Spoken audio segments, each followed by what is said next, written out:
Welcome back to ఈ news.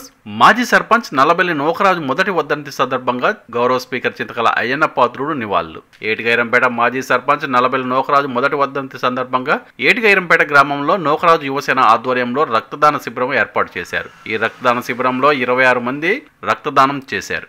ఈ కార్యక్రమానికి ఆంధ్రప్రదేశ్ రాష్ట్ర శాసనసభ స్పీకర్ చింతకల అయ్యన్న పాత్రుడు హాజరై నూకరాజు చిత్రపటానికి నివాళులర్పించారు. అనంతరం నూకరాజు యువసేన ఆధ్వర్యంలో ఏర్పాటు చేసిన రక్తదాన శిబిరాన్ని రిబ్బన్ కట్ చేసి ప్రారంభించారు. ఈ సందర్భంగా స్పీకర్ చింతకల అయ్యన్న పాత్రుడు మాట్లాడుతూ, నూకరాజు తెలుగుదేశం పార్టీకి అంకిత భావంతో పనిచేసిన సీనియర్ నాయకుడని, వారి మరణం తీరనిది అని అన్నారు. మొదటి వర్ధంతి సందర్భంగా రక్తదాన శిబిరం ఏర్పాటు చేయడం సముచితమైన కార్యక్రమమని ప్రశంసించారు. ప్రతి ఒక్కరూ ఈ విధంగా రక్తదాన శిబిరాలు నిర్వహించడం వల్ల అనేక ప్రాణాలను కాపాడవచ్చని, రక్తదానాన్ని అలవాటుగా మార్చుకోవాలని సూచించారు. ఈ సందర్భంగా నూకరాజు ఆత్మశాంతి చేకూరాలని భగవంతుని ప్రార్థిస్తున్నట్లు పేర్కొన్నారు.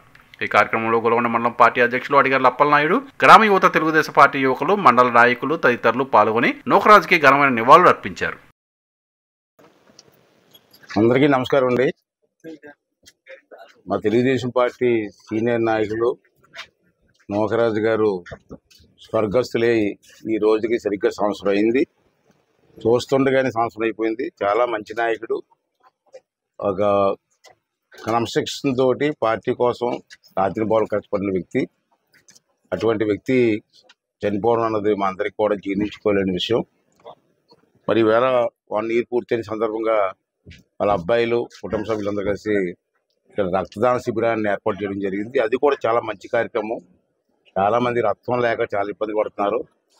ఈ కార్యక్రమం చేసినందుకు కుటుంబ సభ్యులను అభినందిస్తూ, అలాగే మన నియోజకవర్గంలో ఉన్నటువంటి గ్రామస్తులు కూడా చెప్పేది ఏంటంటే, ఈ పెళ్లి రోజు నాడో, పుట్టినరోజు నాడో, ఏదో సందర్భంగా లేదా మీ పిల్లల తాలు పుట్టినరోజు నాడో కనీసం ఒక 20-30 మంది రక్తదానం చేస్తే చాలా మందికి ప్రాణాలు కాపాడిన వాళ్ళు అవుతారు, ప్రాణదాతలు అవుతారు మీరు.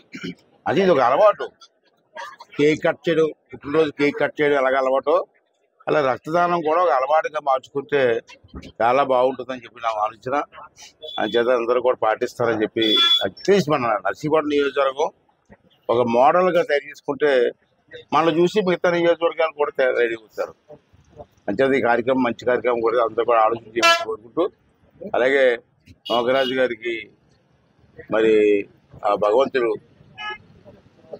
స్వర్గ ప్రాప్తి కలిగించి ఆ కుటుంబాన్ని పూర్వవైపు తీసుకురావడం కోసం ప్రయత్నం చేయాలని చెప్పి ఆ భగవంతుని మనస్ఫూర్తి కోరుకుంటూ సెలవు తీసుకుంటాం.